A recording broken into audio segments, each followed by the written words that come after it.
everybody, it's Lesley Dale and I'm Ellis Smith. And we're going to start bringing you more details about what is going on here in the TFP's newsroom every day at 4 o'clock. So we're going to start with some information we got in this afternoon. Police have named a suspect in Monday's double homicide. His name, I'm looking at it right now, is Stephen Maurice Mobley.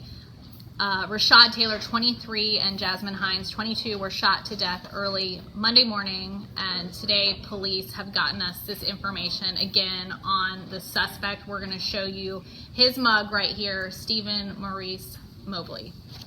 So, Ellis, kind of tell people how this comes into us and how it pertains to what our reporter Steve Johnson covered this weekend. We also have a lot of pictures from that account. Yeah, a lot of us were expecting a quiet Labor Day, maybe some people grilling outside, maybe having a few beers, perhaps some DUIs. But we were not expecting the level of violence that we saw yesterday. There were 3 people shot initially, and that came in the morning, and then and 2 of them died. The third victim has not been identified, but that person is in the hospital. A woman. And the police have put out suspect information here on this gentleman. They believe that he's responsible. In the course of reporting on the story, our reporter was waiting for a comment from police, and then at the scene of the homicides, an altercation broke out, and he happened to be there, and he was taking pictures. People were running for cover. There was somebody was saying he's got a gun. So another fight broke out there. Police pulled their weapons, and there were 2 other shootings, I believe, that day as well. There was one in Dayton Pike, and the original one was on Pinewood Drive, and then trying to see here, the BP gas station at Dayton Pike was another one.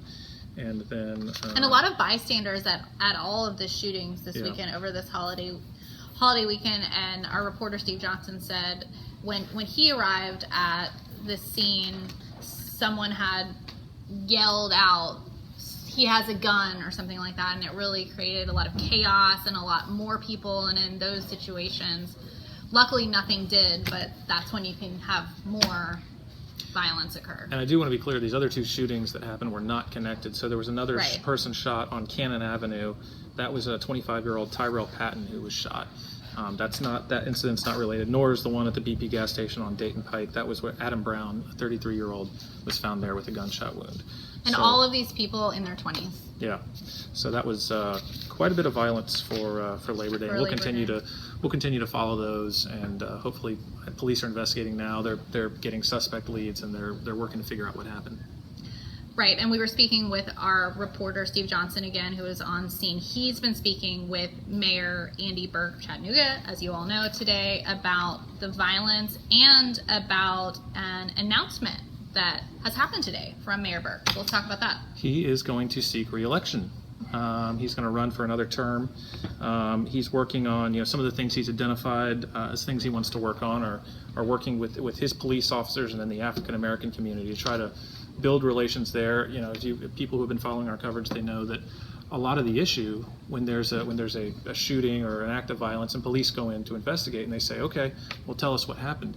A lot of times they're not getting a lot of information from witnesses or potential witnesses as far as who was there, because there's not a lot of trust there, and he acknowledged that. So that's something that he's working on preventative measures, the real-time crime prevention. So trying to figure out how fast can we get to the scene of a crime. Again, as Steve, a great reporter, pointed out earlier today in our Facebook Live, a lot of times, as happened on Labor Day, the police were there investigating the first shooting, and then a second incident broke out. Before they'd even left the scene initially. Things move a lot faster now, and so the police have to also move equally fast. So that's something that they're working on. And so beyond Mayor Berke's preventative measures with the community, anti-violence, anti-gangs, the police are working on some social media real-time or quick-time measures to get on top of the situation before something else occurs, and that's something we're following for you, and we're going to continue to update you on in the next weeks to months, because from what we understand from our reporter Steve Johnson, it is being implemented. So, right. Yeah. Now, the other issue that Berke is going to tackle this term, he said, is affordable housing. That's something that Chattanooga's been trying to slay that dragon for a long time, and tilting at windmills, perhaps. In the meantime, they've because a lot of the, what's affordable housing for you or what's affordable housing for you may not be what's affordable housing for me. And so trying to figure out, how do you define that affordable housing? Is it subsidized? Is it Section 8? Or is it just cheaper market rate housing? And then what do you do if the market rate goes up? And how do you incentivize developers to build things while also telling them, yes, but you can't charge very much rent on your property? So he's going to work toward dealing with a lot of these issues, try to make sure that everybody's got housing in the city who needs it, who wants it. And that's so that's part of his platform. It's a huge task. In running. It'll be a huge job, but he's got some ideas on how to do that, some pilot programs and things like that. So we're going to post for you under this 4 o'clock link what he says is his platform and what he is planning to do with everything we just spoke about.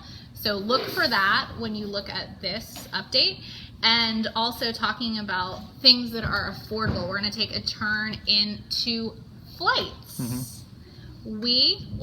I actually am taking the inaugural flight from Chattanooga to New York City tomorrow afternoon. And the question all of you ask me when I've been telling you I'm going is, how much is it? So that is a question that will be addressed, and that will also be variable, like housing. I mean, it's going to change. You guys know, if you buy a ticket the day before you fly, it's going to cost more than if you buy a ticket on the Tuesday 2 months prior. So we'll try to figure out how to get to the bottom of the pricing. We'll try to figure out how long does it take? I mean, what's it like? What kind of plane are they on? Because a lot of what we talked about with Chattanooga Airport over the years is that a lot of times you have to fly to a hub like Charlotte or whatever, Atlanta. Memphis. You have to fly somewhere else that you don't want to go before you can get to the place that you do want to go. So offering these nonstop flights for them is part of the big strategy to build the Chattanooga Airport into a better transportation hub that's going to better serve a lot of the businesses around here and just people who want to get places, I think. And we're going to dig into the bigger story too, about what this means for Chattanooga developing as a larger city. So we're going to get into that tomorrow, so be looking out for me at the airport. Don't forget my ID. That'll be good. Yeah, good. Remind me. Okay, and getting into some more fun. Hundreds and thousands of you are looking at this fall festival guide. There's so many comments on the web, and I have it top story on Sunday. Right here. Yeah. So there are 108 craft shows, fine art shows, county, state fairs, heritage, harvest festivals, and they're all within a 2-hour drive. So people have been really talking this up, and our reporter Susan Pierce did such a good job. It's amazing. It's the whole life section on Sunday. Yeah. And it's a ton of stuff, and it starts now. So you might be thinking, well, it's still, kind of early in the season. There's not really going to be anything going on. It started as early as this weekend. It has started. So, the fall festivals are in full swing. There's tons of stuff to do. Some of it's free, good to take the kids to, and some of it's for adults as well. So, no matter what you're looking for, there's probably something pretty cool to do here during the fall, and we've identified what we think is the vast majority of that stuff and put it together for you in a handy guide. We've got that both in our Sunday edition, and if you miss Sunday, then we've got it online at timesfreepress.com for you there. So give us a click. Yep.